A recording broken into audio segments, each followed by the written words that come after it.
Class 7 or অনুশীলনী 8.1 or 1 number কোৱেশ্চনটো আমাৰ কি কৈছে অনুপাতবোৰ উলিওৱা একৰ একটো কি কৈছে 5 কিলোমিটাৰ আৰু 500 মিটাৰ তোমালোকে ক্লাস 6 তে অনুপাতৰ বিষয় শিকি আহিছা হয় না আমি অনুপাত উলিয়াবলৈ কি কৰিব লাগে প্ৰথমতে আমি এককটো একে কৈ ল'ব লাগিব ইয়াত আছে কিলোমিটাৰ আৰু ইয়াত আছে মিটাৰ আমি এতিয়া দুইটাৰে এককটো একে কৈ ল'ব লাগিব হয় আমি মিটাৰ কৈ ল'ব লাগিব নহয় আমি কিলোমিটাৰ কৈ ল'ব লাগিব তেতিয়াহে আমি অনুপাত উলিয়াব পাৰিম মনত পৰিছে নে ইয়াৰ পৰিছে আমি কি কৰো অনুপাতটো আমি ভগ্নাংশৰ ৰূপলৈ লৈ যাওঁ হয় না অনুপাত উলিওৱাটো ভগ্নাংশৰ অংকৰ হৈতে প্ৰায় একে আমি অনুপাতটো প্ৰথমতে কি কৰিম এককটো একে কৈ লম তাৰ পিছত ভগ্নাংশৰ ৰূপলৈ নিম ভগ্নাংশৰ ৰূপলৈ নিপলা আমি ভগ্নাংশৰ লঘিষ্ঠ ৰূপলৈ নিম আহাচোন আমি কৰি চাওঁ এতিয়া আমি এককটো প্ৰথমতে হলনি কৰিব লাগিব তোমালোকে চাবা কোনটো একক হলনি কৰিলে আমাৰ অংকটো কৰিবলৈ সহজ হয় হেতু মতে কৰিবা এতিয়া 500 মিটাৰটো কিলোমিটাৰলৈ নিলে 500 মিটাৰটো দশমিকলৈ আহি যাব হয় না গতিকে আমি কিলোমিটাৰটোকে মিটাৰলৈ নিলে সহজ হ'ব তোমালোকে জানা 1 কিলোমিটাৰত কিমান মিটাৰ থাকে 1 কিলোমিটাৰ সমান 1000 মিটাৰ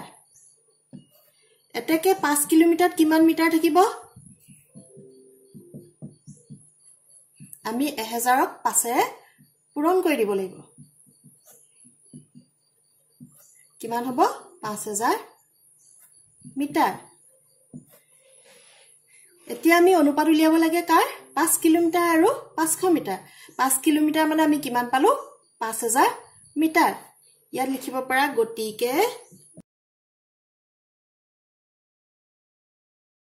গতিকে 5000 মিটাৰ অনুপাত 500 মিটাৰ এতিয়া আমি কি কৰিব লাগিব অনুপাতটো আমি ভগ্নাংশৰ ৰূপলৈ নিব লাগিব ভগ্নাংশৰ ৰূপলৈ আমি কেনেকৈ নিম 5000 আৰু লবত হ'ব 5000 হৰত হ'ব 500 মিটাৰ দুইটা কটাকটি কৰা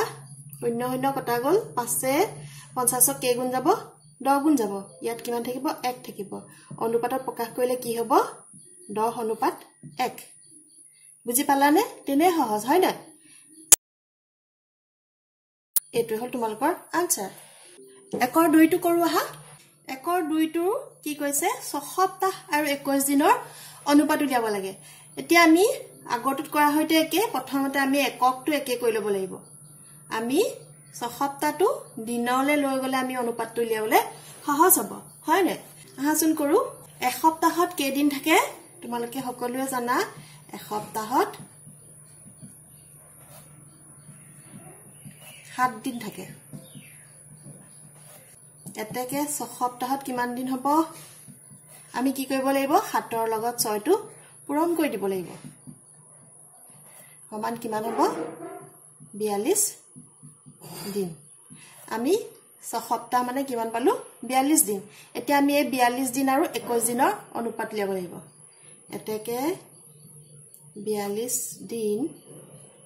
অনুপাত 21 দিন আমি এটো কেনেকৈ উলিয়াও ভগ্নাংশৰ ৰূপলৈ নিব লাগিব 42 টো ওপৰত হ'ব 21 টো তলত হ'ব মানে লবটো হ'ব 42 হৰটো হ'ব 21 এতিয়া এই দুটা ভগ্নাংশৰ ৰূপত প্ৰকাশ হ'ল এতিয়া আমি লঘিষ্ঠ ৰূপলৈ নিব লাগিব তোমালোকে ভগ্নাংশৰ লঘিষ্ঠ ৰূপৰ বিষয়ে নাজানা যদি মই ক্লাস 6ত ধুনিয়াকৈ দি থোৱা আছে ক্লাস 6ৰ ভিডিঅত ভগ্নাংশৰ ওপৰত যদি তোমালোকে জানিব লগা আছে বা পাহৰি যদি গৈছা ক্লাস 6ত পাটো তেতিয়াহলে মই ক্লাস 6ৰ লিংকটো মই ওপৰত দি দিম তোমালোকে চাই লবা 42/21 এতিয়া দুইটা কটাকটি যাব লাগিব দুইটাকে কি সংখ্যাটোৱে কটাকটি যাব 7 6 গুণ 42 7 3 গুণ 21 3 6 কে গুণ গল 2 গুণ ইয়াত কিমান থাকিলে 1 অনুপাতত কি হল 2 অনুপাত 1 এটোৱে হল তোমালোকৰ আনসাৰ 3 নম্বৰটো আমাক কি কৈছে 30 দিন আৰু 210 ঘণ্টাৰ অনুপাত উলিয়াব লাগে আগৰ কেইটা হেতি একে প্ৰথমতে আমি এককটো একে কৈ ল'ব লাগিব আমি 30 দিনটো ঘণ্টালৈ লৈ যাওঁ এদিনত কিমান ঘণ্টা থাকে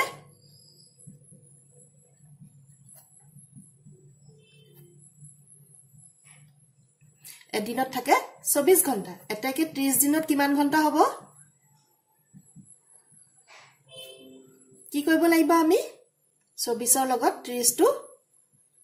পূৰণ কৰিব লাগিব 24 30 পূৰণ কৰিলে আমি পাম 720 ঘণ্টা 30 দিন মানে 720 ঘণ্টা এতিয়া আমি অনুপাত উলিয়াব পাৰো এতেকে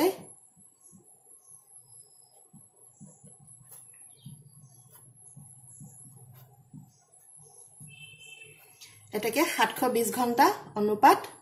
210 ঘণ্টা ইয়াৰ অনুপাত উলিয়াও ইয়াৰ কাৰণে কি কৰিব লাগিব আমি এই দুটাক আমি ভগ্নাংশৰ ওপৰলৈ লৈ যাব লাগিব হয় না 720ক আমি লবত পাতিম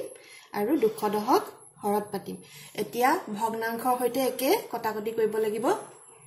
3 এ 210ক যাব 70 বাৰ 3 এ 720ক যাব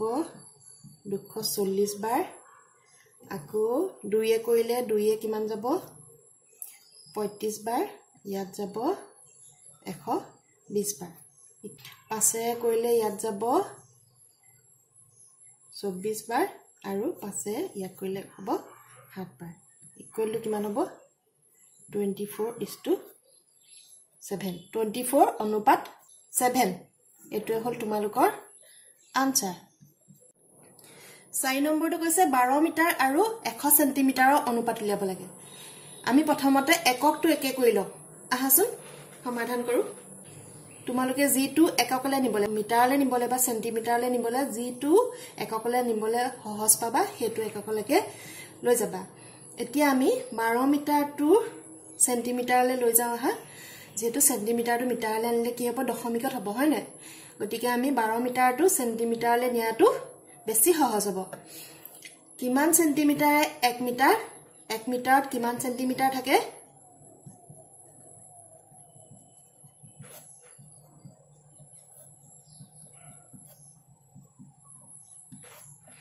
1 মিটাৰত থাকে 100 সেন্টিমিটাৰ হয় না এটো তোমালোকে সকলোৱে জানা এতেকে 12 মিটাৰত কিমান সেন্টিমিটাৰ হ'ব আমি কি কৰিব লাগিব 12ক 100 এ পূৰণ কৰিব লাগিব সমান 1200 সেন্টিমিটাৰ এতেকে আমি কা অনুপাত উলিয়াব লাগিব 1200 সেন্টিমিটাৰ অনুপাত 100 সেন্টিমিটাৰ এতিয়া আমি এই দুটাক ভগ্নাংশৰ ওপৰলৈ লৈ যাও 1200 টো ওপৰত হ'ব তলত হ'ব 100 কটাকটি কৰা 0 0 কটাকটি গল থাকিলে কিমান মানে এটো আমি কেনেকৈ লিখিম 12 অনুপাত 1 এটোৱে হল তোমালোকৰ আনসাৰ 5 নম্বৰটো কি কৈছে 7 বছৰ আৰু 18 মাহৰ অনুপাত উলিয়াব লাগে আমি প্ৰথমতে এককটো একে কৰি লওঁ আমি বছৰটো মাহলে নি লওঁচোন এতিয়া আমি মাহটো বছৰলে নিয়াতকে বছৰটো মাহলে নিলে আমি অনুপাতটো উলিয়াবলে সহজ পাম হয় নে গতিকে আমি কি কৰিম এবছৰত কিমান মাহ থাকে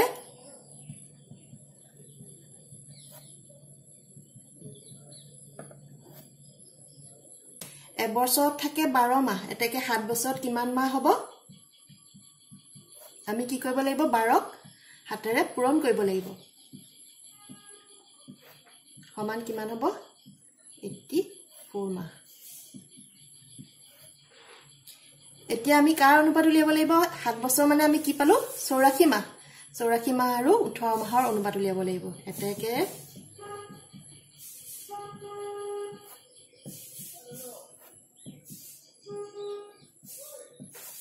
আমি অনুপাত উলিয়ালে কি কৰো ভগ্নাংশৰ ওপৰলৈ লৈ যাও হয় না 84/18 এতিয়া আমি ভগ্নাংশৰ হৈতে একে ইয়াৰ লঘিষ্ঠৰ ওপৰলৈ নিয়া প্ৰথমতে আমি 2 এ কৰছো 2 9 গুণ 18 আৰু 2 42